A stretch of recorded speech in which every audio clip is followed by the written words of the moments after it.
To avoid any disturbance due to background noise, please unmute only when requested to speak or when you want to raise a query during the question answer session. If you have a query, please raise your hand or send a message in the chat box. This session will be recorded and uploaded on YouTube channel of the Study Circle. I would like to share a brief introduction about the Delhi Study Circle of Insolvency Professionals. It is a platform for knowledge sharing, developing best practices, and supporting the professional practice interse. The study circle was established in August 2017, and since then, it has been regularly organizing workshops, seminars, and discussions. The study circle is also managing a group on Telegram. This is the platform for members to interact on issues facing them and to share and enhance their knowledge. The topic for today's discussion is financial reporting and compliances under direct and indirect tax laws during the corporate insolvency resolution process under the Insolvency and Bankruptcy Code 2016. And we have the privilege of having Shri Ashish Chaucharia ji with us to share his rich and varied experience in the field of restructuring practice. He is FCA and insolvency professional with 24 years professional experience. He has led engagements across India on behalf of several large lending institutions. He is RP in the matter of Jet Airways and has supported some of large cases like ILNFS, SR Steel, Monet Ispat, etc. We are highly obliged to him for having spared his valuable time and to share his experience and knowledge with us. Welcome, sir. We also have with us Shri Surendra Raj Gangji, insolvency professional. He is also a certified public accountant CPA from USA with 17 years of professional experience. He is RP in the matter of Mitenia Limited and has supported CIRP of Monet Ispat Energy, Jet Airways, Monet Power, etc. We are highly obliged to him for having spared his valuable time and to share his experience and knowledge with us. Welcome, sir. As a token of our gratitude and keeping in mind the urgent need to protect and preserve our environment, we had adopted a practice to plant 2 trees on behalf of the invited speakers. Balprada, an NGO working for environment, is our green partner for planting the trees. Now, I would like to request and invite co-convener of the study circle, Shri Manish Paliwalji, for displaying the tree certificate and for his brief introductory remarks.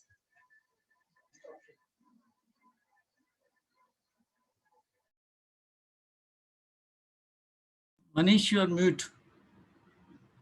Okay. Can you hear me, sir? Yes, yes. Please go ahead. Sorry, in fact, it was displayed on the wrong side. Okay. So, Balprada is an organization. They are the channel partners of the Delhi Study Circle. There was a small glitch. I'm extremely apologetic for it. The whole idea of the Balprada is to plant the trees because we are, as a citizen of the nation and this world, responsible for the nature who has given us the life.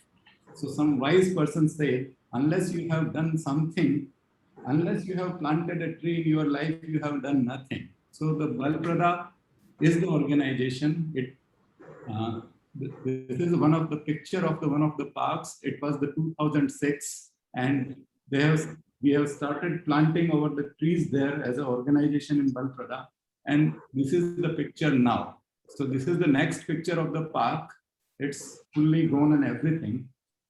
So today someone is sitting in the shade of the trees in this park because someone planted it about 15 years back. So it takes a very long time to do something like this. The true meaning of the life is to plant a tree under whose shade you do not expect to sit, and that is your real contribution to the nature is. So this is the park, not only in the parks, but in the sidewalks and the roads, sometimes on the bus stops, wherever the government allows it, the organization plants the tree for the future of our life. So today, in the green mission, what we have done is we, instead of giving bouquet or some plants which is only decorative, we are actually giving the tree certificate to the speakers. So signed by our convener, Mr. Madhusudhanji Sharma. So this is the first tree certificate. I welcome Mr. Surendra Raj Gangji, signed by Madhusudhan Sharma. It's a digital certificate, so completely environment friendly. And similarly, the certificate is for Ashish Chacharya ji for we are going to plant one tree for each of the speaker as their contribution towards the environment. And now I again ask Madhu to take it forward. Thank you, sir, for the introductory remarks. There will be a question-answer session after the presentation by both the speakers. So I request the participants to please post their questions, if any, in the chat box. Accordingly, the same will be taken up by the moderator. Now, I request Ashish, sir, to start the experience sharing session.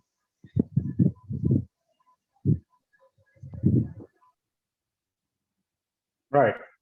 Very good afternoon, Namaskar, and very nice to be here with all the fellow professionals and IPs. First and foremost, I must congratulate you for this initiative, this Bal Prada initiative and the tree certificates. I must tell you that it's a wonderful initiative you have taken.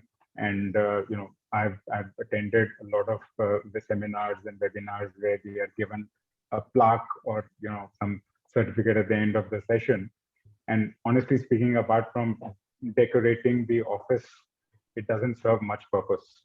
In fact, probably some trees have been cut to make some of that. So from that perspective, I think it's a wonderful initiative. So I do congratulate you for that.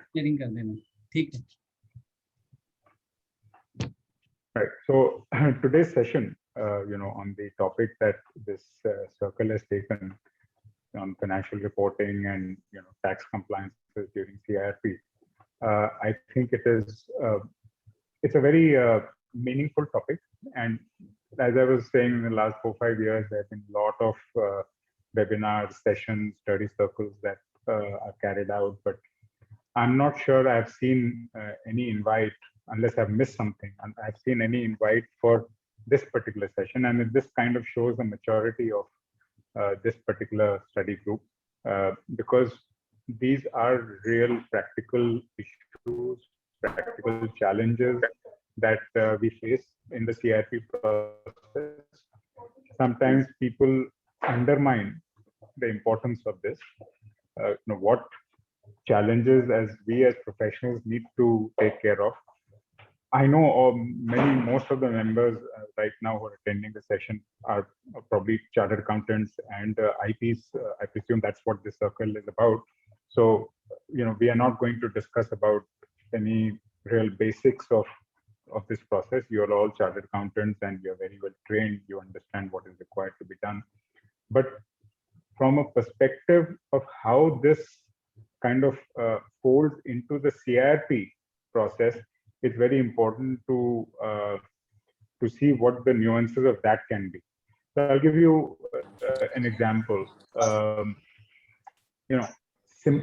Sorry, am I audible? Yeah. Yes, you are. Okay. Let me know if I'm not audible for any reason. Okay, thank you. Today in our session, we plan to discuss various topics.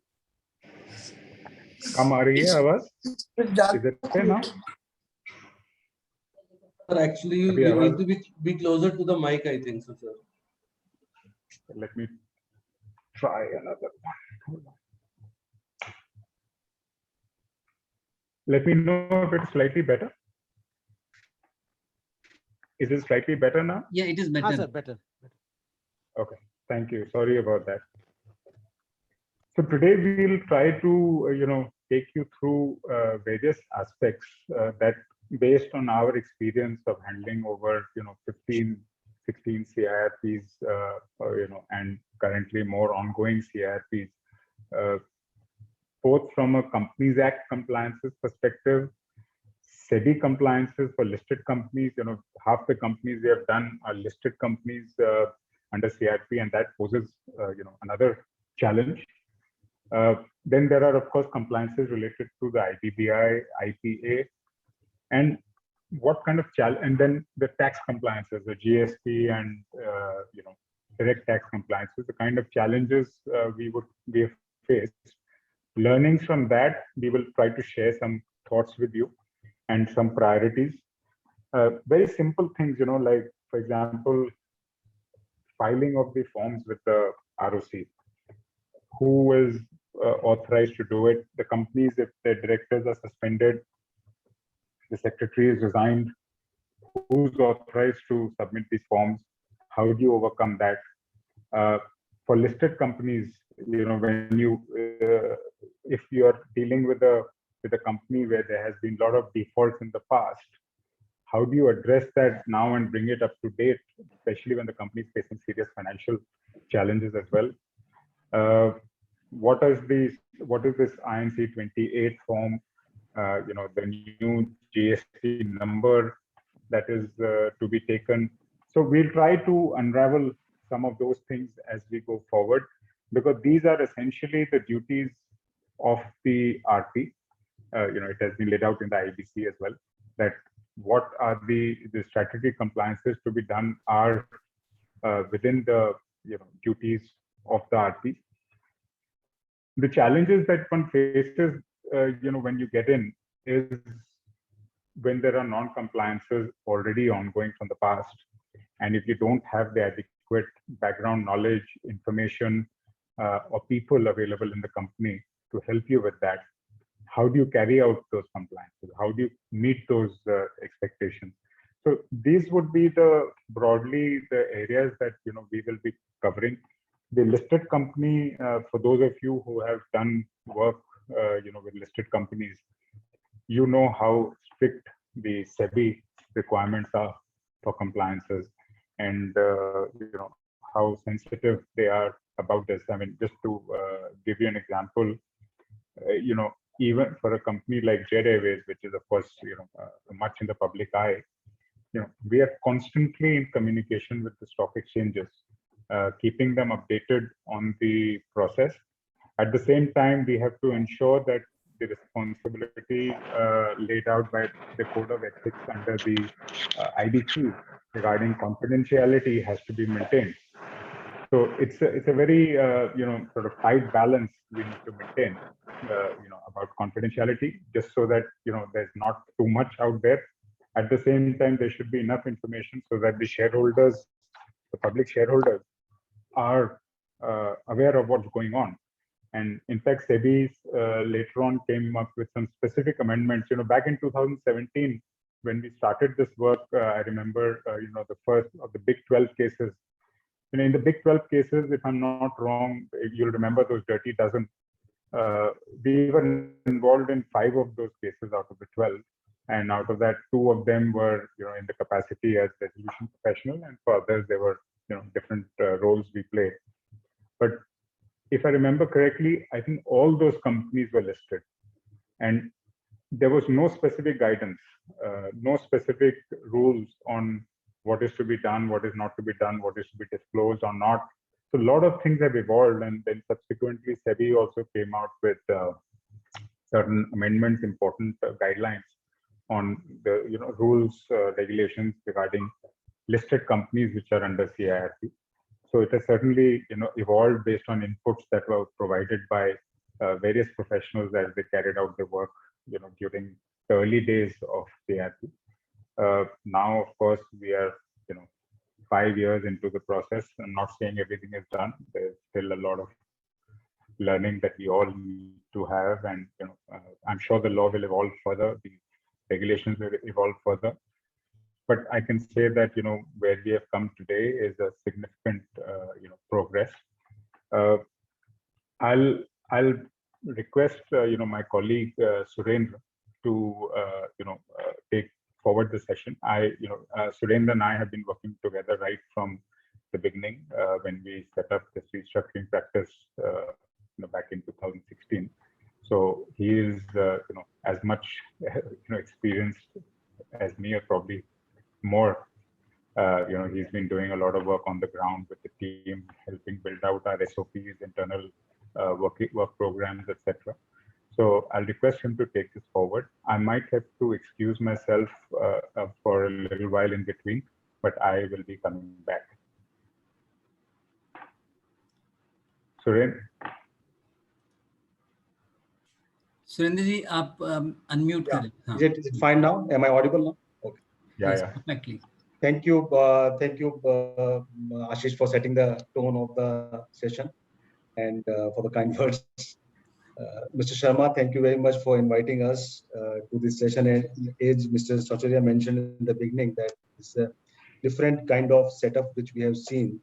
And generally, in the workshops, it is this combination of regulators from IBBI, IPA, some representatives from banks and RPs. But this gives a feeling of that we are the only ones, which is the IP community mostly, I believe so, or the teams who are working along with the RPs. So we can discuss some of the aspects which are to be kept among ourselves, or it is like we are discussing among the family. So it is giving me that feeling. Thank you for inviting us. So what this topic in itself, it is important. Although what happens at times, the RPs when they are in the CIRP process, there are a lot of other complexities which are faced, and we normally are busy with our statutory compliances relating to CIRP or with COC, claim verification process, and get busy into resolution, EOIs, bids, and at times the financial reporting aspects take a back seat.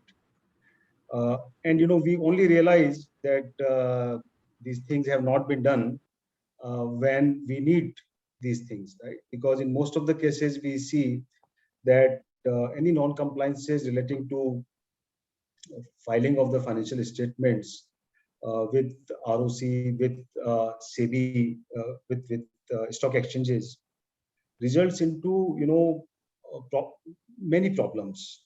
And these problems could be first issue is we ourselves will never come to know about the authenticity of what is being done from the accounting perspective, right? And second one is potential RAs, once the resolution plans are being implemented, would be facing a lot of challenges in the implementation if these compliances are not being done.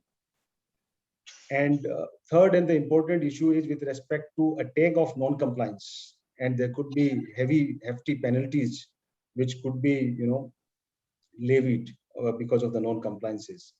And these non-compliances would directly impact, and we as RPs would be required to at times mention it in the CIRP forms. So these compliances with respect to financial statements, right from the preparation as well as filing with relevant authorities, and regular tax compliances relating to GST and income tax are equally important.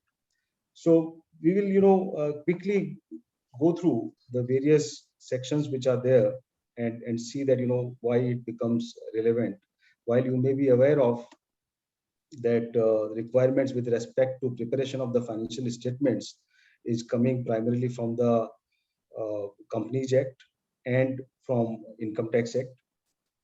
Particularly, with respect to filing of these forms, the requirements are in the Companies Act, where it is mandatory for the board of directors to adopt the financial statements, and every company is required to adopt these financial statements and then hold the AGM and submit the annual return with the ROC.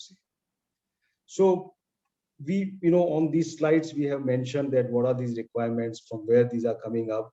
We will not discuss in too many details about these requirements, because we all know, as being chartered accountants and from this profession, that which most of us would have been doing in our earlier avatar. And the issues are not that we don't intend to do it. All the RPs would certainly want to complete these, compliances. They would want to follow. They would want to, complete the financial statements. But the issue arises when, right from the beginning, which is the opening day financial statements. So first of all, the opening day financial statements, which is because any RP is required to prepare the information memorandum, and once the information memorandum is prepared, one of the requirements which is there in the IM is about the statement of assets and liabilities as of the CIRP commencement date. So I'm just moving my slides to more.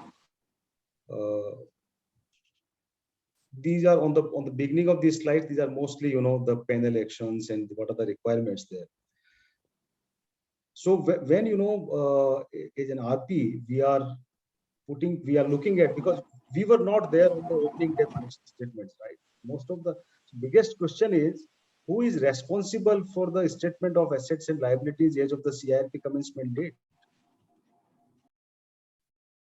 At times, if we are lucky, we will find that there is a accounts team which is there. We may find a CFO. We may find the directors who are cooperative, and we may be able to get these opening days financial statements in place. Because these opening date financial statements are very, very relevant, because these are the financial statements which become base for the valuation which is required under the CIRP regulations. Now, if these financial statements, when are prepared, if there have been non-compliances from the earlier period, which in most of the stressed companies we will normally find that the financial statements for the earlier periods, maybe for last 1 year and 2 years, are not completed. And hence, it becomes a real problem, real challenge for us, that how do we get these financial statements completed? So, because, if you need to have that opening day financial statements in place, let's say, for example, 1st of July is the CIRP commencement date. If the financial statements for 31st March 2021 are not complete, it is difficult to arrive at a situation as of 1st of July 2021, because a closure is required to be done. But if all the CFO or the board of directors have already resigned, already left before the CIRP commencement date, what should be done? Who signs the financial statements? First of all, how do we prepare? And some of the challenges which we normally face is that we might not have enough data, we might not have enough team, and above all, who takes the responsibility of the prior period financial statements? I'm just moving to that relevant slide on which I'm talking as of now.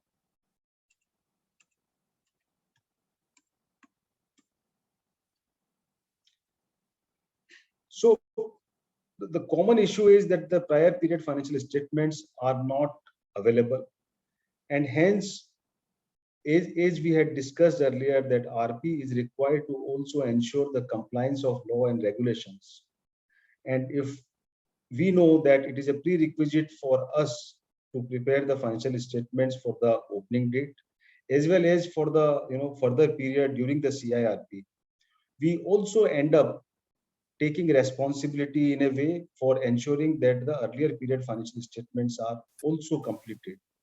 And on the basis of whatever deliberations we had with legal teams with respect to who takes responsibility, because in the normal course, the financial statements are signed by directors, by 2 directors.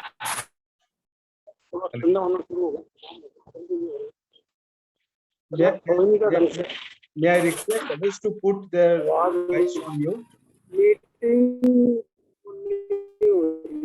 To mute themselves. Thank you. I would request if the participants, if they are not speaking, kindly put their phone on mute. Thank you. Or device.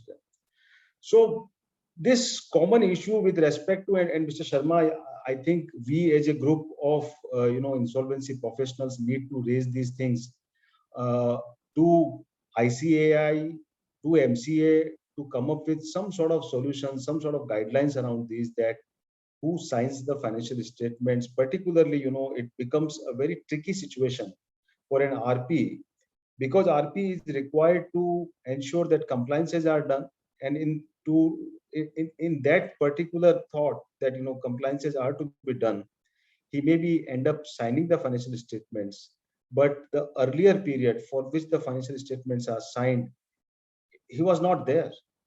The RP was not there at all at that point of time. So onus of, and hence in such situations, when we are ending up signing up those financial statements for the earlier period, the period in which we were not there, and the directors have left, or if directors are continuing, they refuse to sign, because once the CIRP starts, the powers of the boards are suspended, and those rests with the RP. So directors, in all their wisdom, are okay to say that they won't be signing, because they are no more, they have lost their statutory powers in the process. So our recommendation here would be that in such situations, it is always best that the directors also sign the financial statements if they are willing to. If they are not willing to sign the financial statements for the earlier period, then it may be good for, there's no choice, but RP will be required to, IRP or RP will be required to sign those financial statements, take the responsibility of the preparation of those financial statements, but at the same time, qualify or disclaim his responsibility with respect to those earlier period financial statements. And such financial statements in all probabilities would be, because there is no one who is taking the responsibility of those financial statements. Auditors at most of the time would be giving a kind of highly qualified opinion, or maybe a disclaimer of opinion on such financial statements. And even if there's a disclaimer of opinion on these financial statements, it's fine. At least we are bringing up the factual aspects of the financial statements to everyone's knowledge. And these things become more sensitive when the company, the corporate debtor, is a listed company. And if it's a listed company, then financial results for the current period, for the quarterly period, are also required to be published. Now, we normally come across a situation where the financial results in case of a listed company are not done for last 2 years, or and CIRP takes a lot of time at times. In such situations, my personal view is that ideally there's no relevance of doing the quarterly financial statements completion. Only because of the statutory requirements, only because of the listing agreement requirements, we are supposed to complete the limited reviews of the financial results for the quarterly period.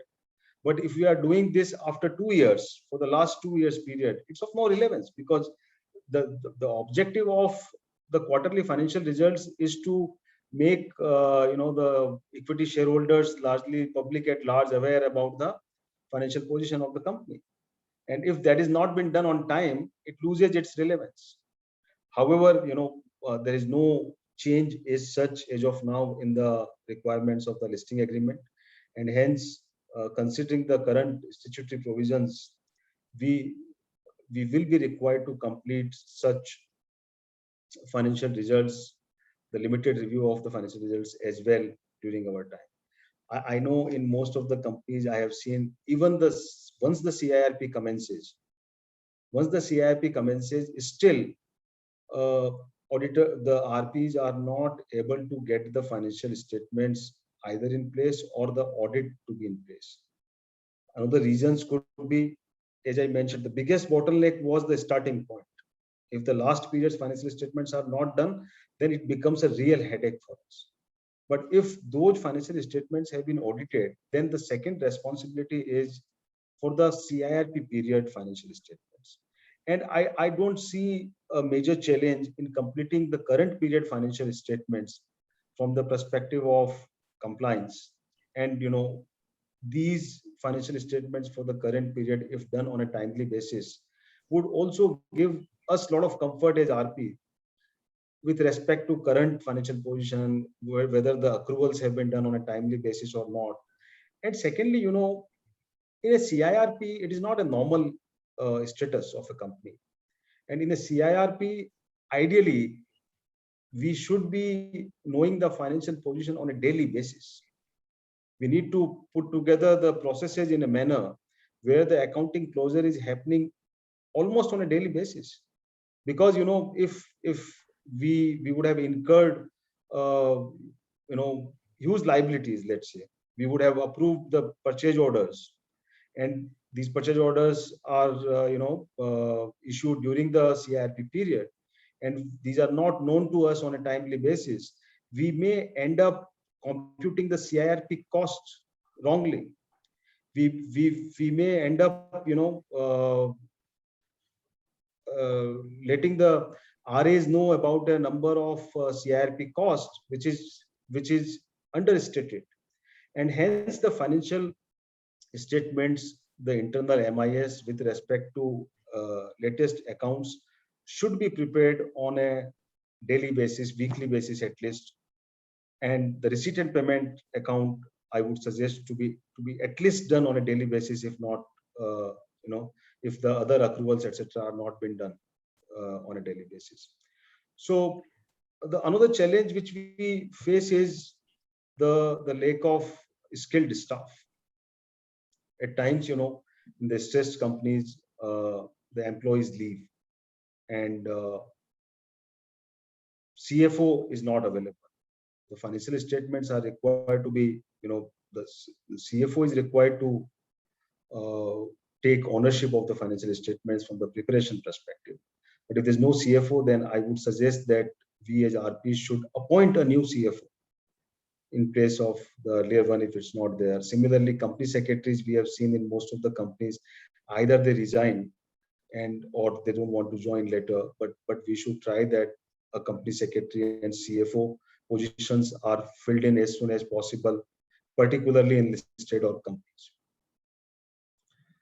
We have seen in many cases where the ERP is not available, because we would not have paid during the CIRP period. If their dues are not paid, they would not continue providing their services. And we have faced it in some of the large cases where the ERP dues were not paid, the vendors' dues were not paid, and they had stopped the services. And it really took a lot of time, but we should use the protection which is available under Section 14, which is moratorium. And there, it might take some time to go to adjudicating authorities and get relief against such vendors, because our continuity of the services is of utmost priority for us to complete the process and to run the smooth CIRP. Let me just come in for a minute here, just to say that, be a little bit more specific so that you can appreciate the kind of problems one faces and how one would address it.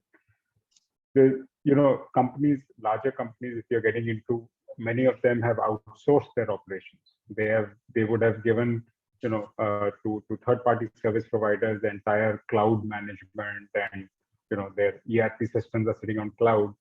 Now, the service provider, because of being not paid their dues, and they are probably well within the right to seize access of the company.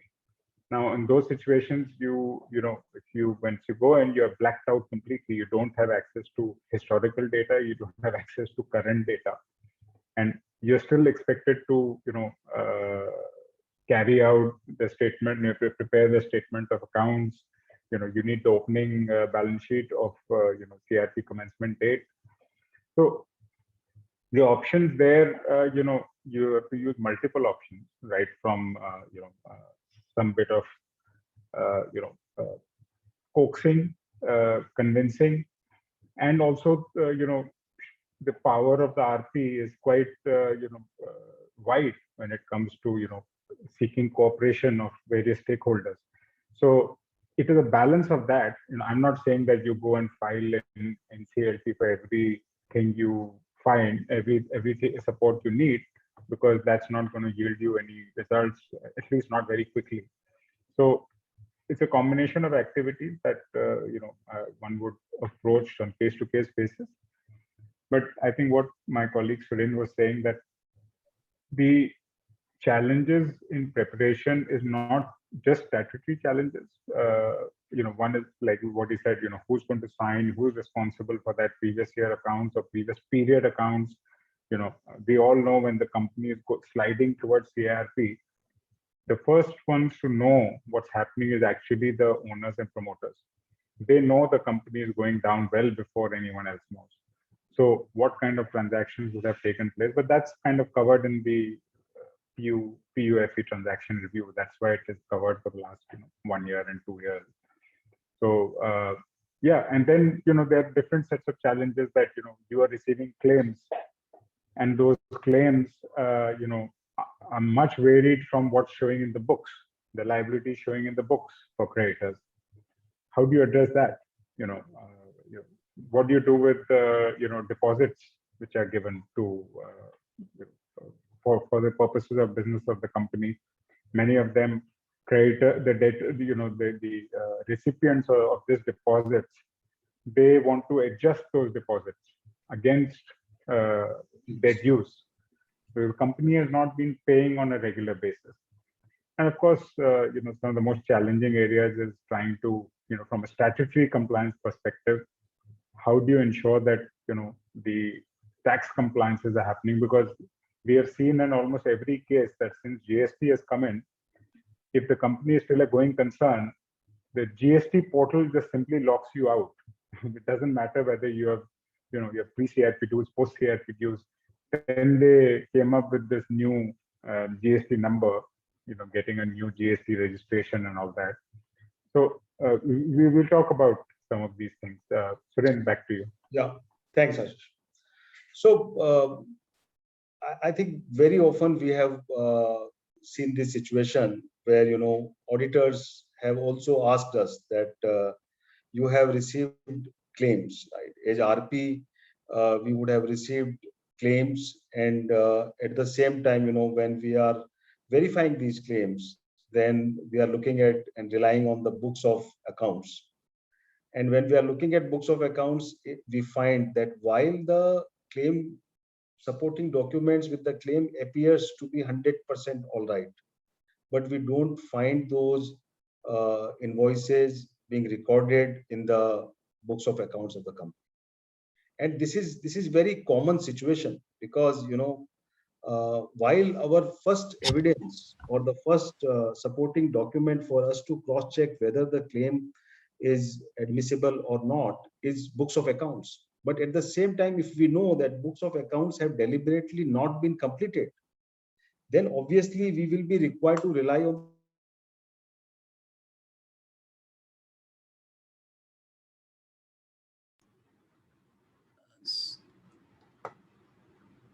Surendraji, we are not able to hear you. Suren, you have gone off. Okay. I believe power cut happened. Okay. Is it? Hopefully, Ashish is there. Yeah, fortunately, we'll allow him to log in back in. There's a power cut probably in that area. His Wi-Fi must have gone off. Yeah. So, but I don't know how his computer is still sharing the screen. I don't know what, and that doesn't matter. Let him come back on. So, yeah, we were talking about the the claims and what there is gone now, because obviously its Wi-Fi has gone off. I was saying that what do you do with the claims? Do you put your accounts, you match it up to the claims? Do you make that adjustment now? Also, you get liquidation reports, right? You appoint a liquidator, so you appoint a valuer to do the valuation, 2 valuers, and you get the valuation report, which is only available with you as RP. You are not going to share it with any of the creditors, but the auditors, they are asking for the information because they want to see whether there's an impairment on the assets. So would you share those financial statements, those valuation reports with the auditors? Also, at a later stage, there are resolution plans that you get, hopefully more than one. The resolution applicant in the resolution plan has considered a certain going concern value, right? That's how they value the enterprise, and they give you an offer. Would you at that stage, give the value, the resolution plan to the auditors to make the necessary adjustment? So, these challenges, and there are no simple answers to these questions, because a lot of it depends on, what stage of the CRP process you are in, whether the COC has approved it, not approved it, whether NCLT has approved it or not approved it, it's a listed company or not. So throughout the process, throughout the CRP process, as RPs, we are dealing with these number of challenges with respect to financial reporting, and hence, it would be a great value add, I think, that if the IPA or the mother institute, especially the ICAI institute, because we chartered accountants are mostly talking about financial reporting. If we can come out with some guidance note for the RPs for the financial reporting purposes under CRP process, but that would be of great help to all of us. And let me tell you that anything that what we tell you is not necessarily the mantra. We have learned it. We have, we have made certain judgment calls, certain estimates and assumptions, when throughout the period. And maybe if some other, professional looks at it, he will definitely have a different view. So the worry here is that all of us professionals are following different approaches, different, assumptions. And that is why, the guidance note would be very useful, something like this. And Mr. Madhusudan, I know you work very closely with the institute.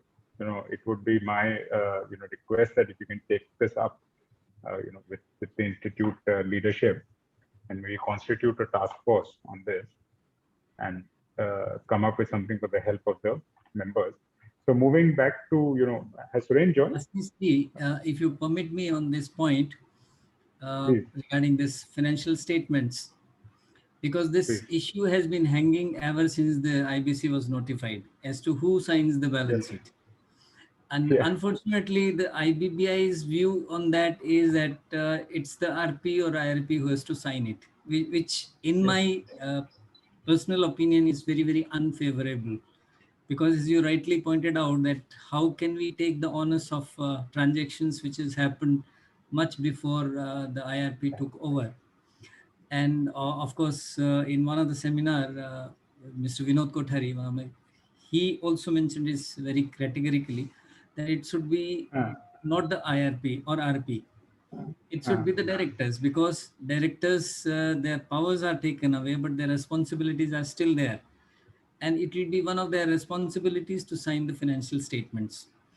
So the only thing which I want to say here is that because it is troubling the IP, nobody is taking the trouble to sort it out. Had it been troubling anybody else, they would have been keen to sort it out. So somehow the IPs will have to take this issue. True. No, that's very true. That's very true. But I tell you, I faced another situation also where all the directors had also resigned. Then what do you do?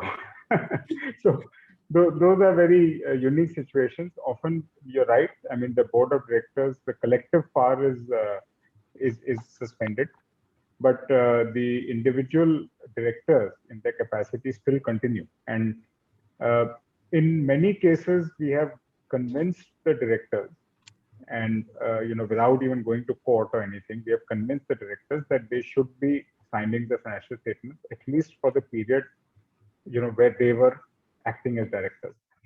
But again, very practically speaking, you may get them to sign the financials, but you need to get them adopted in the board meeting, right? So in a normal course of business, you would have to get them adopted in a board meeting, and then only you would, a director would sign after, and if it's, and the AGM, of course, AGM formalities have to be done for the shareholders meeting. But in the absence of a board meeting, who adopts these accounts? How do you adopt the accounts? That is a collective power of the board, which is suspended, right? So it again rolls back into the RP, on the RP, right? Because even though you may say that he's not signing it, so for example, the company goes into CIRP sometime in April. Now the accounts for the year ended March, 2020, 21, whatever it is, that will get finalized sometime in the month of May or June, depending on how fast you do it. At that point, under whose authority does the company adopt the accounts? And then you authorize someone to sign it. Board of directors cannot exercise that power. That power is suspended. So I don't know, Mr. Madhusudan, do you have any suggestion for that? It would still be RP, I presume. So I'm back again. Yeah, I think yeah. So the similar situation, while we were deliberating with some of the judges from Australia, New Zealand, they had come here for some workshop. We got an opportunity to interact with them. Unlike India, in those jurisdictions, mostly in UK, Australia, the opening date financial statements are responsibility of the erstwhile directors. Even if they leave, they are supposed to, have these financial statements signed. And these judges found it very surprising that under the Indian code, this is silent, and eventually RPs only end up getting these completed, and directors refrain away from taking the responsibilities of the opening date financial statements. So, Ashish, I think in the similar situations, there should be some guidelines where, the period falls before the CIRP, but the signing falls in the CIRP period. So this is, technically, although it is RP's domain because the powers of the board vest with the RP, but the period is prior to CIRP. Similar, and I think I will be very happy to hear from other participants as well later on once we open the floor for discussions and Q&A. Another issue is with respect to claims, which I was talking just before I got switched off. With respect to claims, as I was mentioning earlier, that at times claims appointed by shareholders execution. While the claims are received, those claims may not be exactly, in some of the cases we find that those are not recorded in these many absolute amounts in the financial statements. And we have seen in most of the stressed companies, the bookkeeping is not up to date purposely, because the moment any accounting entry is recorded in the books, there will be implication of GST and TDS, whatever is applicable, right? So, and that is why in most of these cases, the TDS returns are also not up to date.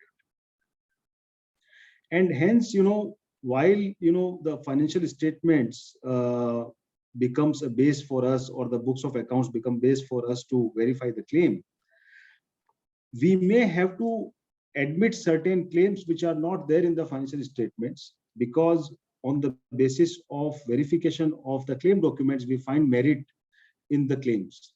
Now, when we are doing the book closure process during CIRP, auditors may ask us that, you as RP are signing the financial statements. You as RP have admitted the claims, you have verified the claims, and you have admitted certain claims. Why not to mirror your claims with the books of accounts?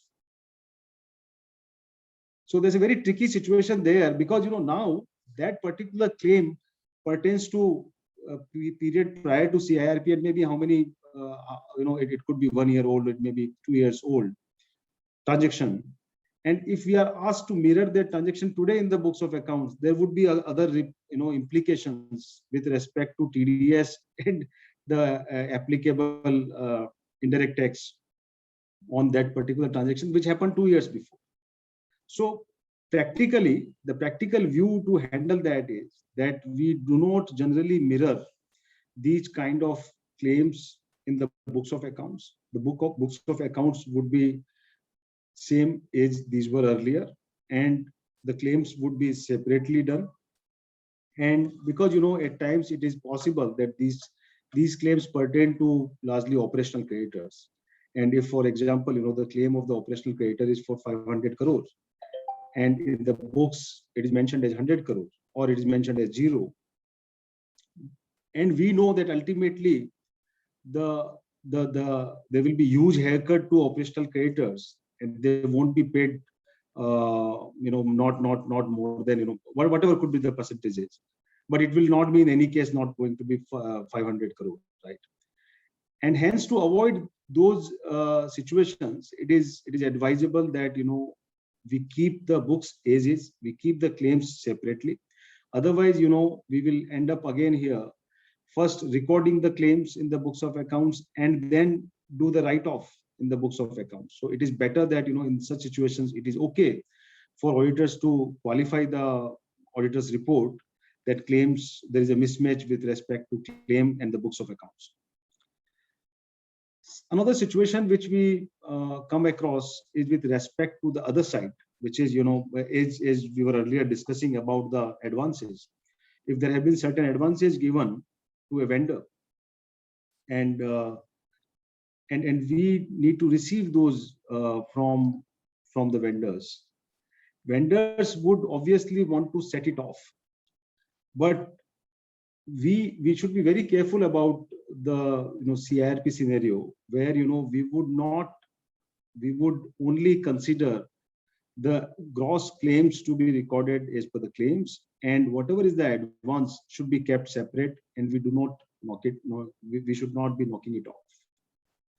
Again, it would depend upon the arrangement to arrangement, whether it's a combined arrangement, whether the advances, debit and credit are the part of the same contract, or if these are the separate transactions. Because our right to receivable should be continued. Another issue which was there on the last slide, the last one which you see, with respect to impairment and the provisioning of the assets. We will see in most of the situations that the fixed assets of any stressed company would be in their valuation would be much lower than the book values. Ideally, if the accounting has been done appropriately, going by the accounting standards and as provisions, ideally the provision for impairment should have been recorded on a periodic reporting date. However, we see in most of these cases that impairment is not recorded by the erstwhile management, and we face a very tricky situation.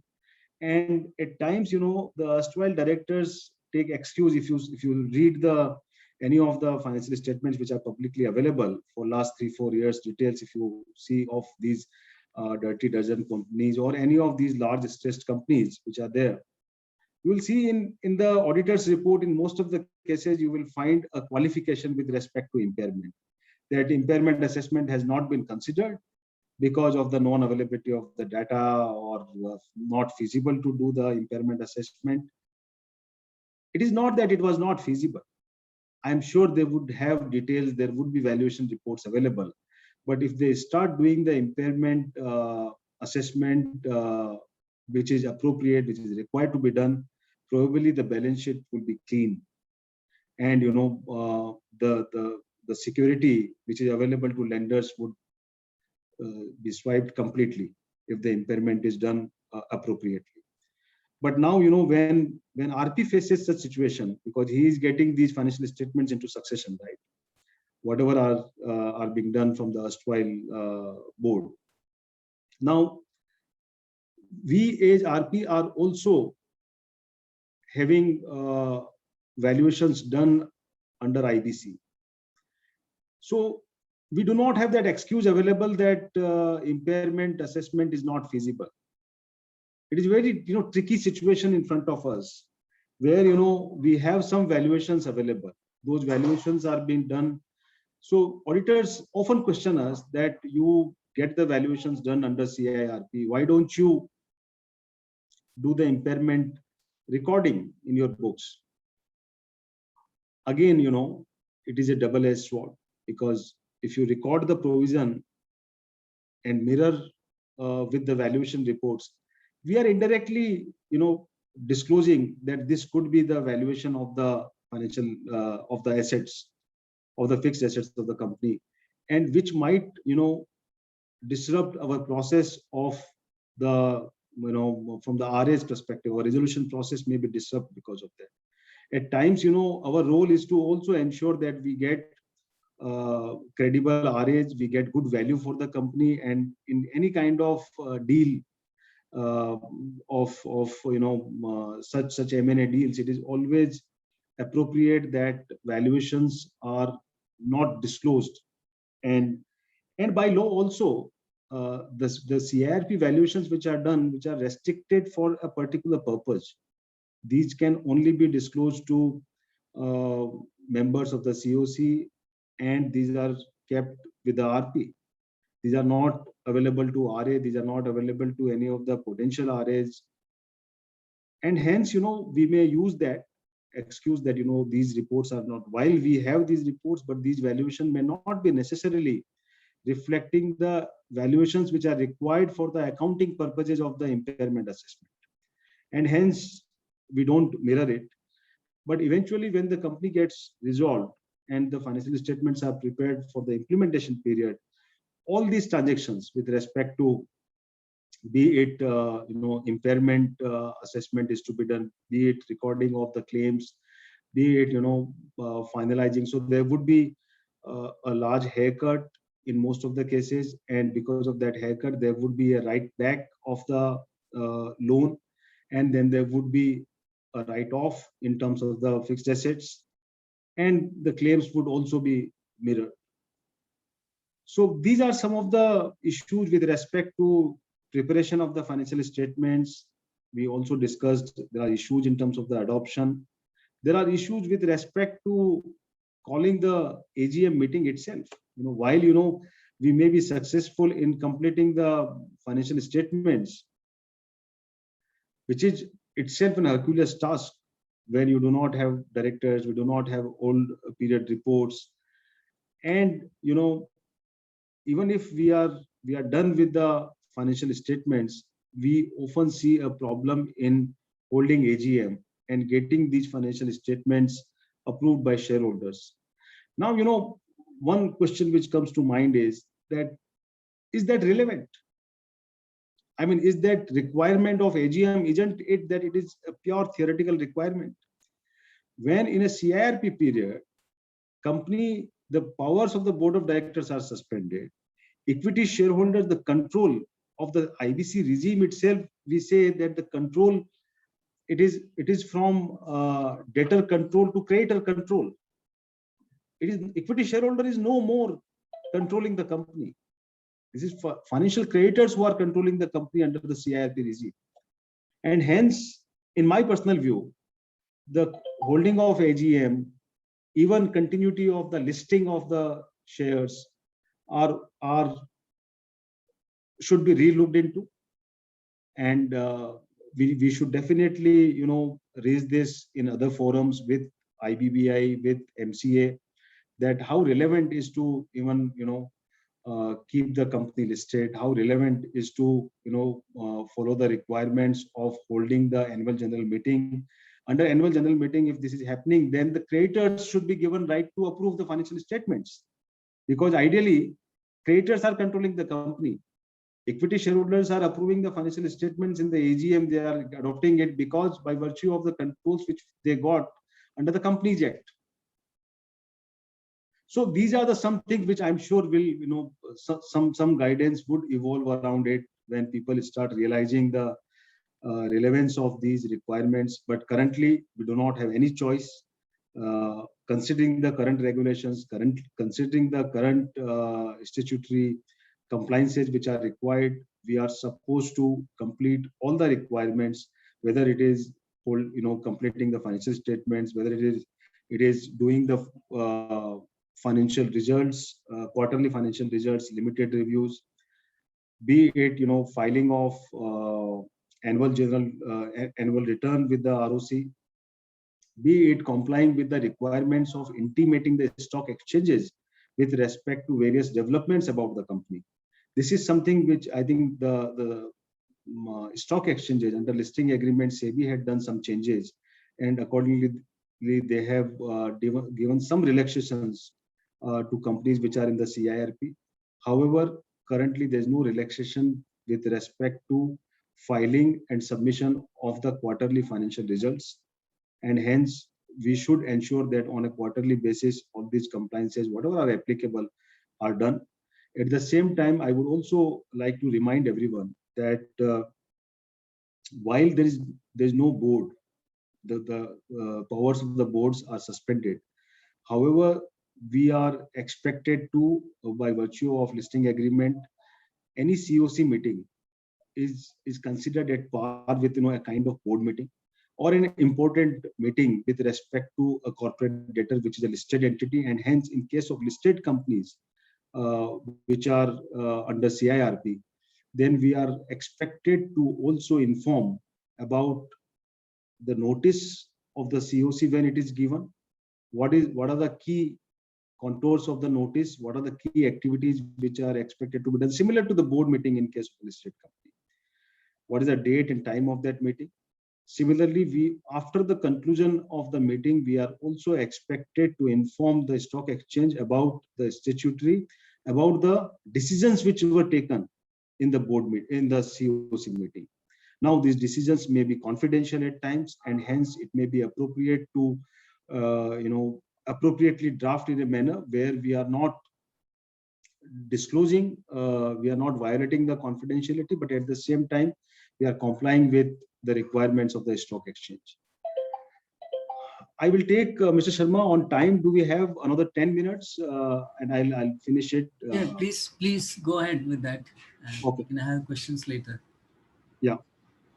Another aspect which we wanted to discuss today was with respect to GST compliance and the tax compliance. On the GST, most of us were facing problems where the GST returns for the earlier period were not up to date. And this issue was causing a lot of problems and trouble with respect to RPs who wanted to continue filing the GST return for the current period, which is into CIRP, but we were not able to do that because the earlier period returns were not filed.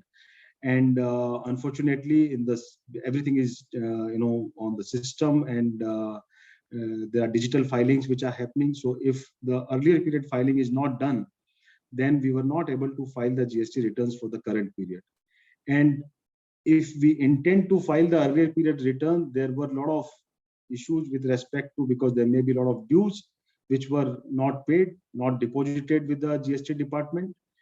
And hence, if RP starts getting into the earlier period filing, it may be another headache for the RP. And the good part is that regulators realized this issue in case of companies which were into CIRP, and Ministry of Finance issued a circular on 23rd March 2020, wherein they had allowed the RPs to take registration in their name. Within 30 days of the commencement of the CIRP, every IRP is required to take a registration in its name, and then continue doing the filings. And if there are registrations, more than one registrations required, then RP is required to take registrations in his name on all these respective regions. There were a lot of issues with respect to when this new requirement came in. There was confusion whether it is a mandatory thing to be done, or there could be some relaxations, or so. What practically we have seen that most of the RPs are taking the registrations in their own name only if the compliances for the earlier period are not done, and they want to delink the earlier period compliances with the current period one, and for the current period they want to continue. there were a lot of transitional issues with respect to when this requirement came in, that how would the input tax credit, which was already available, would be available or not. If RPs in most of the cases had paid the amount of GST, like a PLA account, which used to happen earlier, most of the people would have just deposited the GST without filing the return. So what would happen to that amount? All these things were provided in the circular, and there was another circular issued addressing the problems which were there. And now I think the situation is under control, and GST department at least recognizes that there is a IBC regime and there are genuine problems which were causing troubles. However, we still see that still we receive a lot of show cause notices, because while the GST officials may be in Bombay or Delhi, they may be aware of it, but in regional places, in other states where awareness is not too much about the insolvency cases, it is possibility that the local officials do not understand and appreciate the IBC regime, and they still we need to fight with them, we need to still argue with them, and then eventually either we go to NCLT and then take appropriate orders against the prior period demands. Because GST officials, they in their own passion, they would come and immediately start. They'll come with the local policemen also. We have seen it in some of our engagements where they have come along with the local policemen, and they try and say that we'll arrest the concerned person. Then but we have seen that when our teams have spoken to them, apprised them about the IBC regime and the requirements, they appreciate it. Another aspect was with respect to direct tax, and the biggest issue with respect to income tax which we have felt is that the TDS returns. The TDS returns for the earlier periods, for the past periods, remain pending in most of the cases. And when we take over the control, we see in succession that there are a lot of returns which are not filed. And even if RP intends to complete the filings during the CIRP period, they are not able to do so because there is no alternative option available, because everything is digitized, and the forms are required to be filed. There is no concept of hard copy filing of the tax TDS returns now, and hence even if we want to complete this compliance during the CIRP period, we are not able to do it, because unlike the GST department, income tax department has not yet come across, as they have not yet come up with such sort of different filings for the CIRP period. So which is still causing a problem. But wherever the earlier period returns are filed, please ensure that we are complying with the requirements of the monthly TDS returns, being withholding tax payments on a monthly basis, and filing these returns on the quarterly basis as applicable.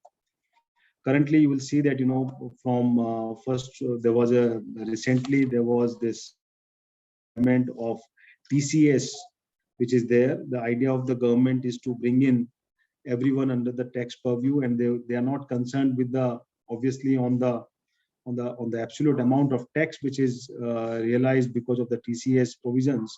They are more concerned with getting all the transactions in the purview of the government, and that is why they had put in these requirements. We need to become aware of that and sensitize our teams, accounts team of the corporate data, that this is the TCS requirements are there. And effective 1st July, you would have heard that there have been some provisions with respect to section 206, where now the TDS or the TCS is required to be deducted or collected at a higher rate in case of specified persons, and specified persons are the one who have not filed their returns for last 2 years. So these issues would be there, not from the companies which are into CIRP, again, there are dual problems here, that we need to ensure that our suppliers, our vendors, from whom we are taking services and supplies, are in compliance with the provisions of the filing of the tax returns. Not only that, they may be compliant, but we need to see ourselves, because if our compliances are not done, if our tax returns are not filed on a timely basis, because in most of the cases, the earlier period tax returns are not filed, not up to date in case of the stressed companies, in case of the companies into CIRP. So we will end up paying, our vendors would, our debtors would deduct our tax on a higher rate. So any which ways we are into trouble, we do not have enough liquidity available.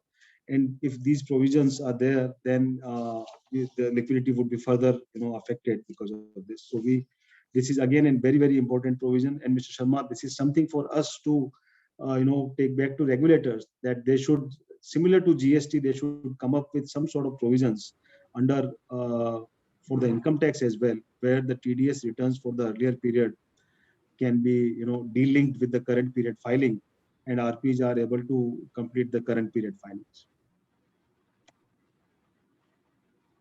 Mostly we have done with this and other compliances, but with respect to payroll and labor law compliances, these I think no one should take any panga with payroll, and these are the criminal offenses with respect to PF and EPF.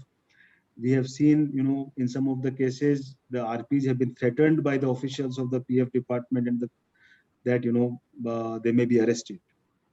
And it takes really, it becomes very difficult to handle the non-compliances with respect to PF and other things, even if there is a moratorium available. But moratorium is with respect to civil laws, and these being, these offenses being criminal in nature, it is difficult. So we should ensure that these filings, if there are any non-compliances are there with respect to PF and labor laws, those are given utmost priority and are complied with. That's all from our side. If Mr. Ashish is there, and if you want to add further, please feel free to add, or we can. Yeah. I think let's go to Q&A. It might be more useful. Sure. Thank you, Ashish sir and Surendra sir. Now the floor is open for question answer session. Shri Manish Paliwal ji to moderate the question answer session. Shri Manish Paliwal ji is an IP and advocate on record and practicing in Supreme Court. I request the participants to either raise hand or post their queries in the chat box. Before it commences, I'll just like to mention that I'll excuse myself at 5:30. I have to attend another meeting. So many thanks for the opportunity. We would like to thank Ashish ji for having spared time despite his very busy schedule. He's in the midst of handing over after resolution the jet air, and that's how we are very thankful, because the formal vote of thank will be at around 5:55. So I give. Don't worry, don't worry. That's completely fine, and it's my pleasure to be. Thank so you. Please move on to the Q&A. Thank you very much, Ashish ji. And I think that the people are very curious and want to ask a lot of questions. So first, I wish to invite Devang Sampath, who has raised the hand. Devang ji, please unmute yourself and ask your question.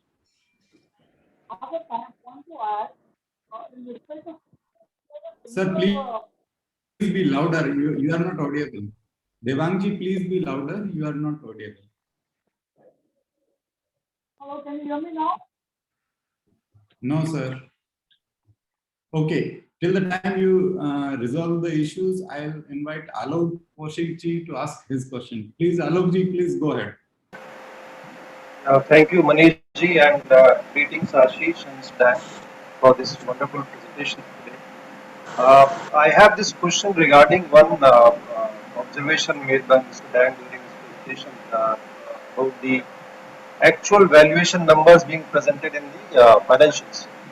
So I am of the opinion that the actual valuation which the RP does get it done from the registered valuers, it should be mentioned in the financials, because then it takes only the fair value to be mentioned. And I think by mentioning the fair value, we are making the process a very transparent one, and all these conjectures and discussions on whether the resolution happened at a value much lower than liquidation or higher than liquidation would go away. So it's, I think, a good idea to have the fair value at least mentioned in the financials and finalize the financials according to that. So that's my view. I don't disagree with your comments. If you ask my personal view, I think it sets out some kind of a benchmark for resolution applicants in the future to when they are going to submit their plans and bid for the company. So I think ultimately whenever the plan comes in, the lenders, the financial creditors, they will always benchmark it with the the fair valuation done. But mind you, there's a distinction that fair valuation, as I'm sure you will appreciate, is fair valuation under liquidation. It is also different from a normal fair value. And don't ask me the subtleties of the difference. I've spent have had a lot of debates with the valuation brothers in our profession, trying to distinguish between the two. But this is not a normal enterprise valuation that is carried out under the NBC mandate. But nonetheless, I think it does give I think it gives a good sort of a benchmark or a threshold. So I would personally agree with you, but I don't think at the moment that it's permissible to do that because of the restrictions in the IBC. Manish, if you permit me to ask a relevant question related to this valuation part, Surendra Ji has mentioned about keeping confidentiality while reporting to the SEBI regarding the COC meetings. Now there is a situation like the valuer has done some valuation and some of the government investigating authorities asking directly the valuer to give the valuation report. But as per the confidentiality requirement, he is supposed to give the valuation report only to the RP, and the RP is to directly the member of the council after taking in the statements. So, because these investigating authorities can trouble anyone, so what is your view on that? How they should handle it? So, I have faced such situations, and firstly, one has to keep in mind, again, as a piece of advice for RPs, if you're going to face these investigation authorities, be it ED or CBI or SFI or whoever it may be, we have to keep in mind firstly that we are not the culprits here. We are the professionals who are managing the company now. They tend to come in with the same mindset. You are the senior most person in the company. You are like a director. Now you are going to follow what the orders I say. So right from day one, you have to clear the rules that, look, I am not the company. I'm not the director. I'm not the owner. I'm a court-appointed officer. So please back off. Don't try to put pressure on me because I am doing my statutory duty under the IBC. Set the rules clear because they, as a habit, I think they have a, and probably it works in scenarios where they need to put pressure. But coming to the, that was a more practical part of it. But on the statutory part of it, what I've seen is that if you ask them to put something in writing about their request, they will have to moderate what they say. If they're asking for historical data of the company, invoices, whatever data they want from the past, bank statements, etc. And if they give you in writing their set of requirements from their official ID, I remember I had faced this situation where received a list of inquiries, but the gentleman had sent it from a Gmail ID. So I said, sir, very respectfully, I understand what your requirements are. I'll start preparing for it. But you please send me a formal mail because I'm a court-appointed officer. Please send me a formal mail from your, government-issued ID. Then I will send the data. Otherwise, I am sorry, I cannot send it to you. Coming back to what I was saying, that they would give you the list of data and what they want. And if it's historical data, I don't see any problem for you to share it. If it is data pertaining to the CIRP process, I think we are fully entitled to ask the reason why they want current CIRP process data, because CIRP process has got nothing to do with them. If they're investigating something which is for the past misdeeds of the company, why would they want CIRP information? Is done in the CIRP process, right? So I think they're well within our rights to push them back, is my view. And it's sometimes not easy to do that. I appreciate that, but I think we as professionals, need to maintain that that line. If they're able to explain something very logically, we have to reconsider. But essentially, CRP data, I don't see what they will do with it, unless they're investigating you as the RP. But they have no right also for doing that, as far as I'm aware. So yeah, that would be my sort of response to this, Madhu. Thank you. Thank you, sir. Till the time anyone else raises his hand, I have one more question. How one should deal with the carry forward of the losses in the resolution plan? Because there is a specific provision now, but so far there is no judicial pronouncement on this issue, because this can be regarded as an asset class. Most of the time it is not duly reflected in the IM, but in all the times the applicant want to take benefit of it. So how to resolve all those things? It's a commercial matter, and I would say, I mean, yes, taking advantage of the carry forward losses. You're saying that most of the time buyer may want to take advantage of it, but we have seen equal number of times where they prefer to actually, liquidate the corporate debtor. The legal entity, they want to take the business into a separate new entity to have a clean slate.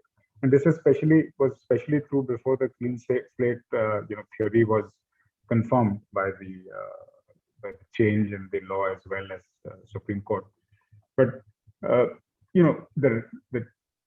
change of ownership resulting in the losses being sort of nullified, the carry forward losses or the deferred tax asset being nullified, I think that's now been addressed by the change. So I think, it depends totally on the resolution applicant. As far as RPs are concerned, we share all the information, whatever is asked for, either in the IM itself or in subsequent diligence phase. We would share all the information, and then the call they would have to take. Also, just to add on this point, while the department, they are now cognizant of the fact that they are supposed to file the claims for the earlier period demands, right, before the CIRP period. So at times they are not ready. At times they awake only when the resolution is closure, or once the claim process is already over. But we have seen that these income tax officials have started submitting claims, and the earlier period demands, whether those were disputed, not disputed, they are being extinguished by way of resolution plan. And at the same time, the RAs would want to continue with the carry forward of the losses if these are there. Now, department has also realized these things, and in most of the cases, we are also seeing in the relatively the newer ones, the department would not easily allow these carry forward of the losses to be adjusted, or rather, they would reduce the carry forward of the losses they would try to reduce the carry forward of the losses with the the earlier period demands, though these are extinguished. So the clarity is required on this matter, certainly. Sir, may I take a question in between? Yes, Vishalji, please go ahead. Sir, in this continuity only, when RP, we have seen in many cases that ITR has not filed for last year or the second 2 years back. Now, in this scenario, carry forward of losses get extinguished normally. So, have you taken any kind of a step if these losses can be procured for RA? Well, no, in our experience, we have seen that only in one situation where the company had not done filings for 4 years, and clearly that losses would not be able to be retrieved. And that was also a company which was under in the project stage, etc. So there wasn't really losses so much except for pre-op expenses.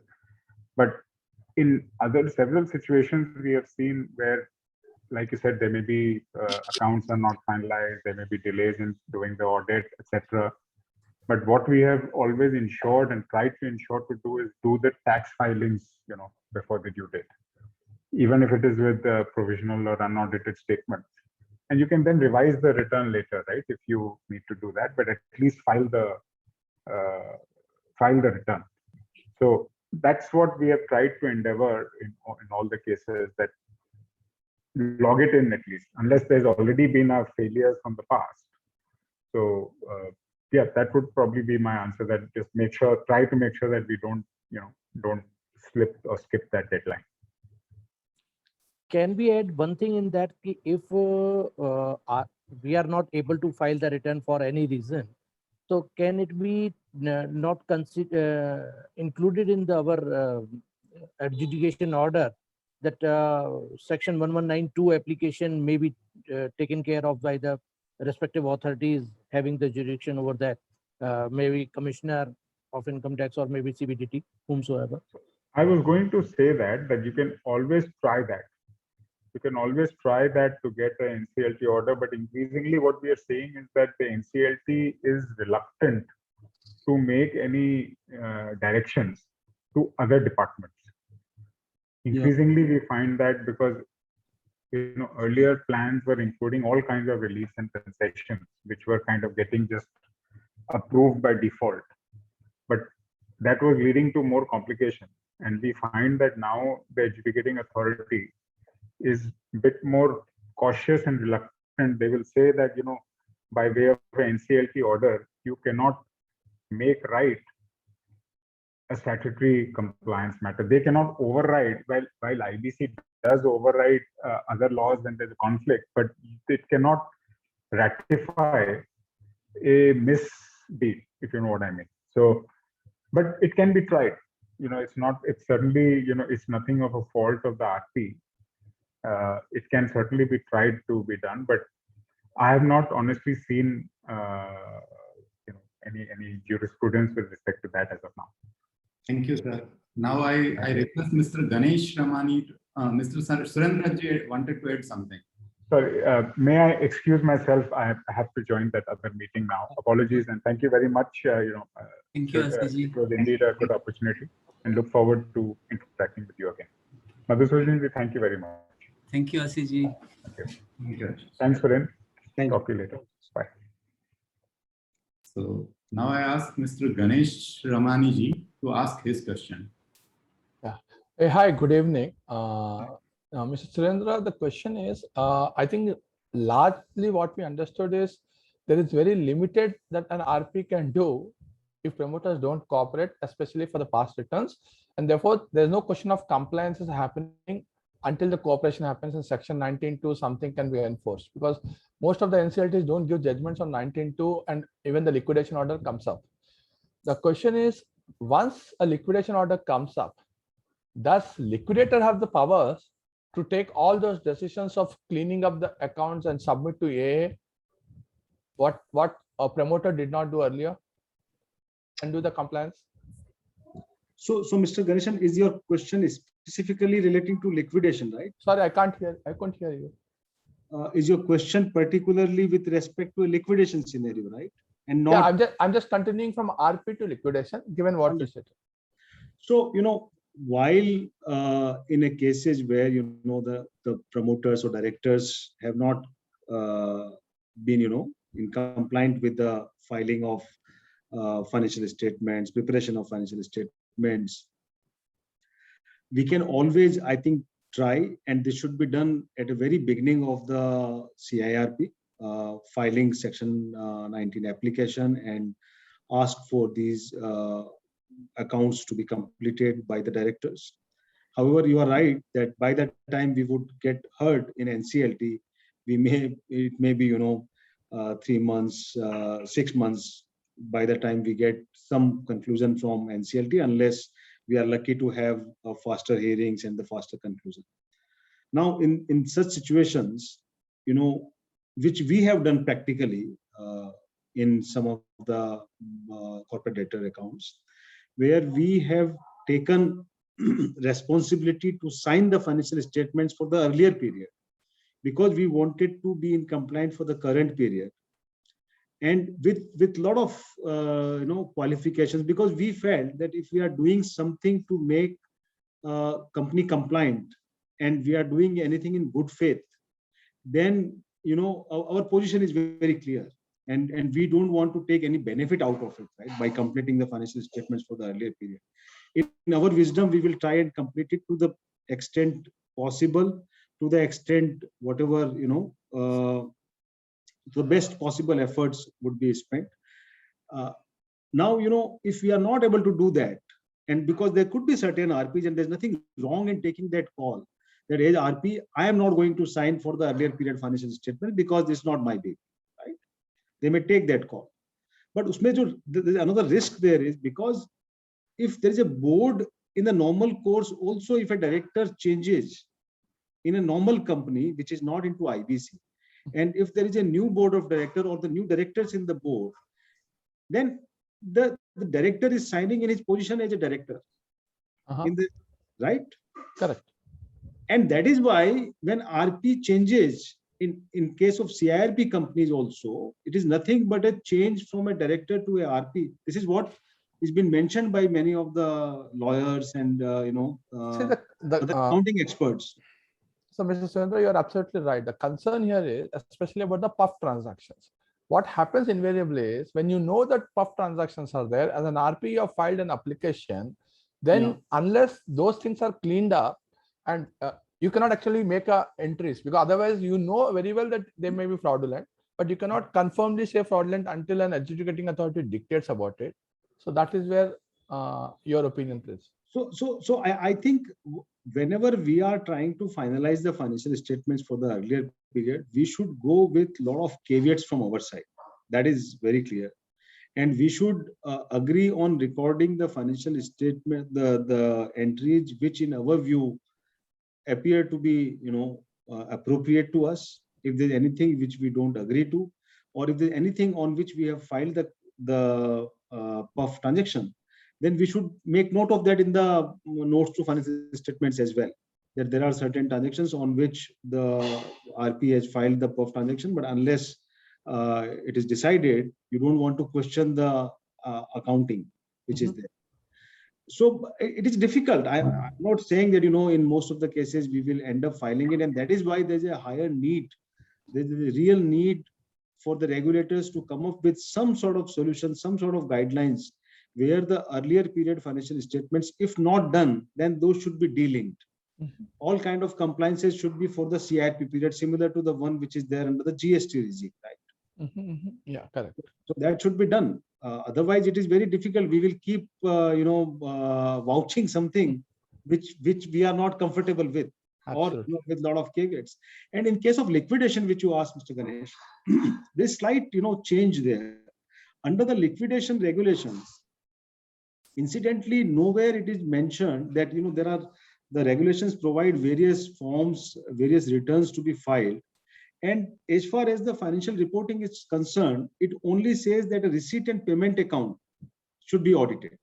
That would be considered as a compliance as long as the receipt and payment account, I think it's a quarterly basis or an annual basis, along with the this progress report which is being filed.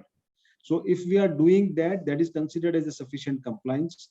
Unfortunately, there is nothing mentioned about the audit of the financial statements during a liquidation period. No, until liquidation commencement date, you are supposed to do. That's what a liquidator's responsibility based on various speakers.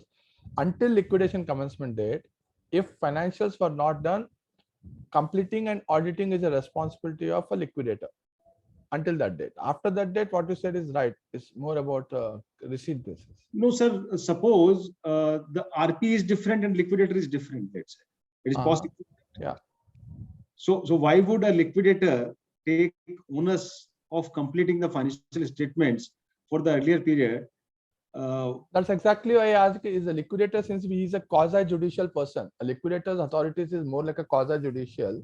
That's why the question primarily is because he takes up that particular role. Unlike RP doesn't have powers like that. He's more a facilitator. A liquidator has the powers to take calls based on this, submit to the AA, this is what I have done it, and AA will accordingly, if he approves it, it is good to go. That's what my assumption was. So I thought you would give an opinion on that. I think, the liquidation period financial statements, again, these are relevant because of the liquidation value which is to be done. And that will be done on the basis of some sort of a base starting point, which is nothing but the financial statements as of the liquidation period date. But we haven't seen liquidators going beyond and taking onus of getting the financial statements completed for the earlier periods. They might then request, there could be another situation where they will request the valuers to do the valuation on the basis of, the physical presence of the assets, rather than, these may be unaudited. I mean, the financial statement, the value, only requirement of the financial statement in the liquidation scenario, in my view, the relevance is only from the perspective of valuation. It is nowhere mentioned that this should be audited. Okay. Thank you, sir. Thank you, sir. Thank you, Ganeshji. Thank you very much. I'm sorry it was long. Thank you. No other.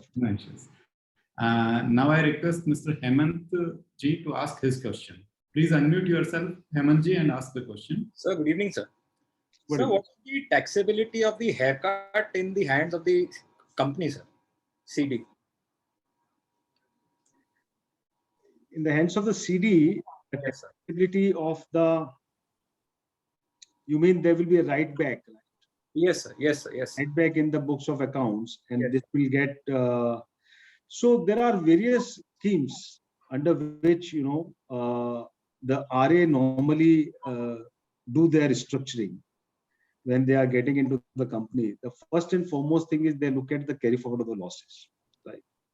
So while there may be gains, then those would be, first of all, we need to understand whether these are the capital gains or the revenue gains, right? Whether, right? So one school of thought is that, if these are against the term loan, Right.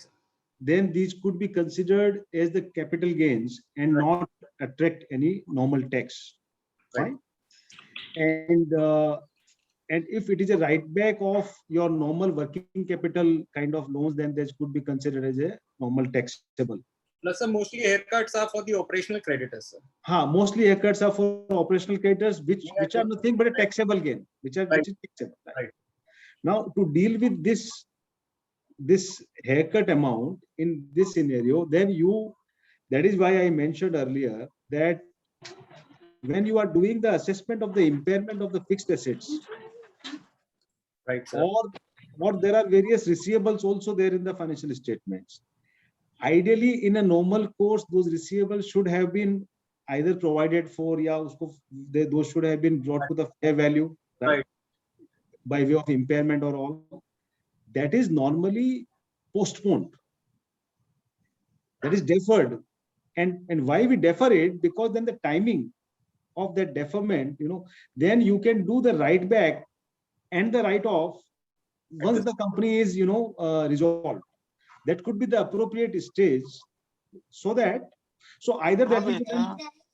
Light आ रही है, fan चल रहा है, देखो. So either that could be done at that stage of time where you will have some receivables, some fixed assets there, there will be write off and this can be knocked off.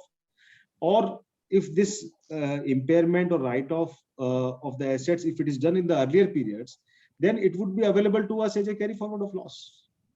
But sir, brought forward losses, then the another tax implication arises. You have to pay 18% MAT. That is also right. But in the MAT also, in the MAT for the companies which are into CIRP, the availability, the computation is, the brought forward loss is also available. It is the combination of brought forward loss plus depreciation both. Unlike normal companies where it is higher of both. So that is there, but I understand, and I'll have to get back to you on that. There is some provision under the income tax laws where any losses, any gains on account of transaction under CIRP, those are all considered as capital nature. There is some provision. I exactly don't recollect, whether it was under the income tax laws or somewhere else, but there is some provision which clears this kind of this debate. And before this came in, the lot of people were trying to do some sort of reverse merger in an entity at the top where there were losses available, and then they were doing it. Yeah. Okay, sir. Thank you, sir. Thank you. Now I invite Mr. Munish Agrawal to ask the question. Are you there, sir? Yeah. Yes, sir. Yes, very there. Yes. So, sir, the question is basically related to the valuations. See, in the airline industry, the most important asset is the landing slots, and so basically, in the Jet Airways case, so how can you, if you can throw some light on how these landing slots had been valued practically by the valuer, and how then it has been taken care of in the final COC meeting while considering the RA case. So Munish ji, my apologies, but this is something which is a confidential thing, and probably we would have spoken this while Ashish ji was there. I saw this question on the chat earlier, but since he had to leave at 5:30, so but still, without getting into specifics of Jet Airways or slots, any asset where some value has been paid by the company, right?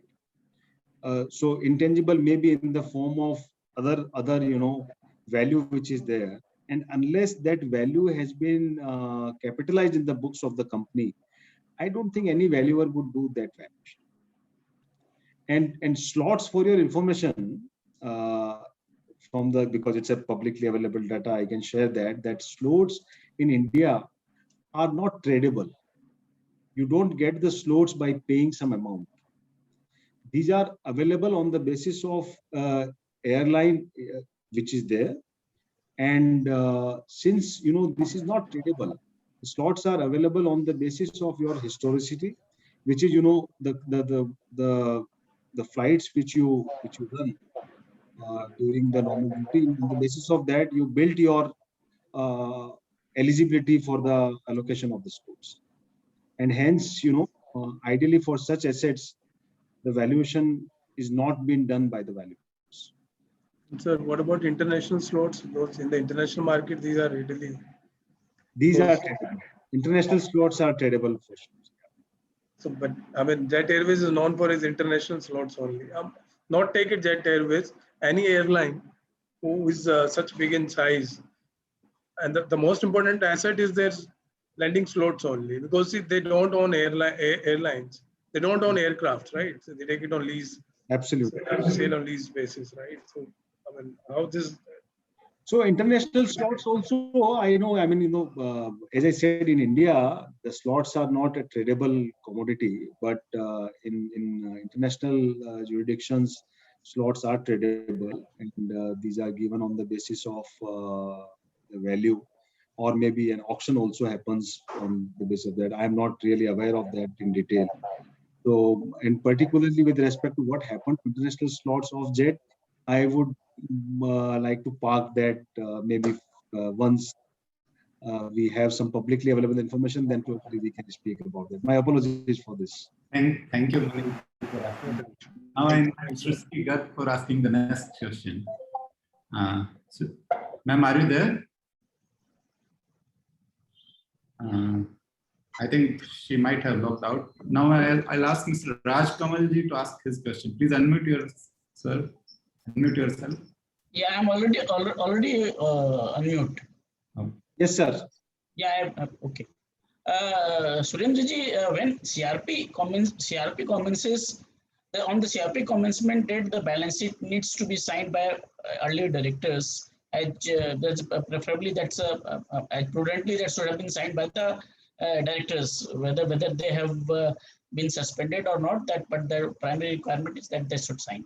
But and the liquidation commencement date, the RP is required to hand over the company to the liquidator. So in that case, the balance sheet needs to be audited and to be signed by RP. Now the RP is facing challenges with regards to the non-availability of the data at the CRP commencement date itself, and in the meantime, the CRP period has already been expired. So it has gone to the liquidation. Even the balance sheet is not available for the CRP commencement date, and then the liquidation that he needs to hand over the balance sheet of the years. How this situation can be handled? Very, very difficult situation. Because had there been a CRP commencement date balance sheet available, it would have been at least easier. So I think RP in such situations should definitely, if they are not able to complete the CRP, because there has to be a starting point, right? That's what we discussed in the beginning, that the situation is very, very troublesome if we do not have an opening date financial statements, or earlier period financial statements are not closed, immediate earlier period. So I think the one thought here is that RP should take whatever is the last financial statements available to him. There would be some period where the financial statements would have been audited, right? Yes. And after that, he should extract the information from the accounting system of the company and try and get it completed at his own. At times the directors are not available. The bank accounts are already been frozen, or the bank that's unoperative, or there is no transaction. So there might be the balance sheet is as good as the 16, 17, and the CRP has been admitted. So these are the challenges are there. The moot questions remains whether those companies which are under which are not operating since last 3-4 years, whether that's the CRP process is the right process, or that should go to the straightway to the liquidation based on the available assets, and that should be liquidated. So that is the thing. So which I think as IBC that should be the provision in the IBC for that. So Mr. Saraogi, this provision is already there under the IBC, that you do not need to wait wherever companies, and we have seen it in various IBBI's workshops and newsletters, that wherever the COC feels that there is not enough value available or assets available in the corporate debtor, then they do not even need to wait for inviting the EOI. The COC may decide in the beginning of the process itself that they want to discard and apply for the liquidation, and that can be done and applied to NCLT immediately. So that decision is not with the RP, unfortunately. The decision whether the company should be into CIRP or into liquidation, at what time, up to what time they need to wait, lies with the COC. That's it. So COC need to, in their wisdom, should take calls on this, and they don't need to necessarily wait till the. They can take that call anytime. Thank you, sir. Thank you. Thank you. Now I call upon Shrishti Garg to ask her question. Good afternoon, sir. Actually, my question is regarding that in income tax law, there is mentioned if shareholding is reduced by 51% next year, we cannot carry forward losses. But there are some exemptions in resolution. If we purchase company through resolution plan, we can carry forward the losses in in subsequent years. Yes. But one of my client approached me after in case of liquidation that we want to buy your losses. In one of our company there are 10 crore losses, and he's saying that there are some exemption in amalgamation also, and we can propose a compromise. We can propose a compromise or arrangement under section 230 in Companies Act, and treat it as a amalgamation. Is it correct, or is it possible? Yeah. So under compromise and arrangement, there were some changes in the regulations, and it has been quite some time now, that when the company is put to liquidation, Okay. RP is required to look into any kind of request for compromise and arrangement which is received under section 230 of the Companies Act. Now, 230. please mind it that compromise and arrangement under Companies Act can be applied for only by a member or a creditor. Member means any of the shareholder. Yeah, so either a shareholder or a creditor can apply for the compromise and arrangement. So if it is to be done by shareholder, then you need to see that shareholder, being a member, is not a 29A disqualified. Okay. If that member is 29A disqualified, then they will not be able to bring up the compromise arrangement. And if it is a creditor, they can definitely propose a compromise and arrangement.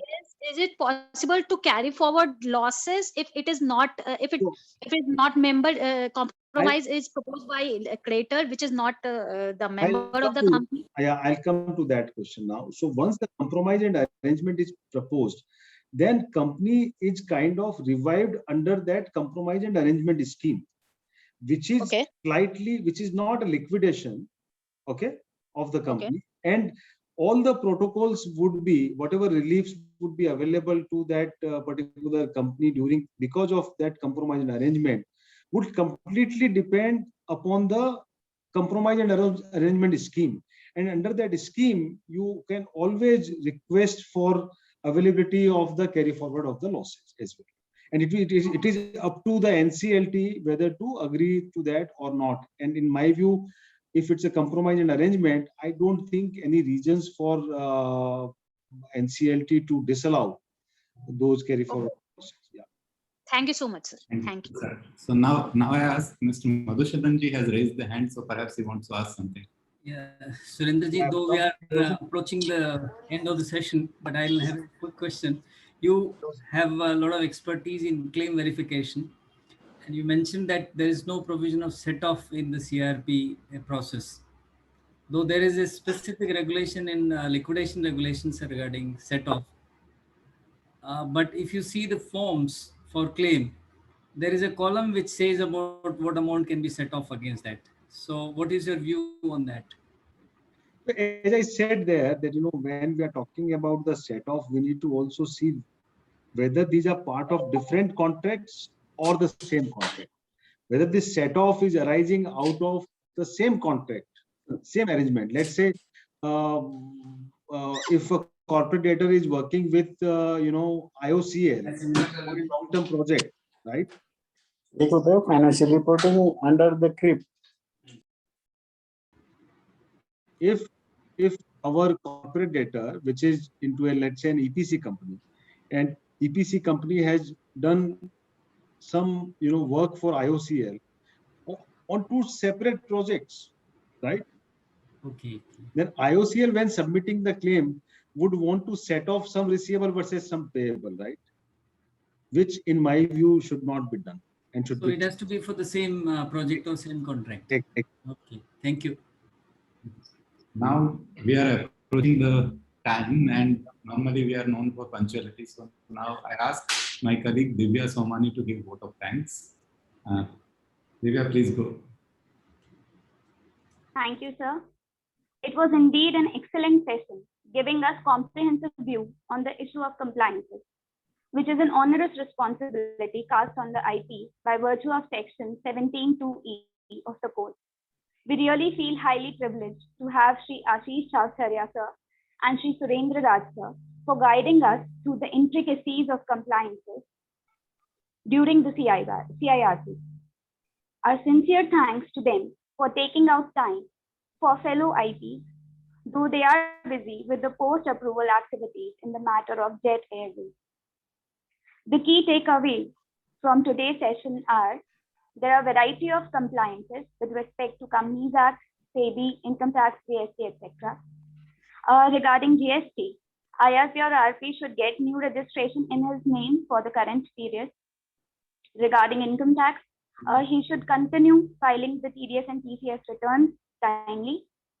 Regarding the payroll and labor laws compliances, he needs to be very particular, as there are very strict penalty actions for the same. Periodic accounting is necessary, as mentioned by Sir. Quarterly financial results are to be filed. And one important thing which he mentioned was better to give qualification regarding the impairment of assets, opening financials, etc. I would also like to take this opportunity to thank all the participants for joining the session. It is, of course, with your continued support that we are able to conduct such successful sessions. The ultimate aim of the study circle is to enhance the knowledge of the members and learn from the experience of fellow IPs. It is a platform to put forth your queries and interact with the subject expert. Therefore, request you all to continue motivating us so that we can together achieve our targets. In the last, my heartfelt sincere thanks to the study circle and the team of conveners for giving me an opportunity to present the vote of thanks. It is really encouraging for a young and new member of the profession like me. Once again, thanks to all. Stay healthy, stay safe, and happy learning. Thank you.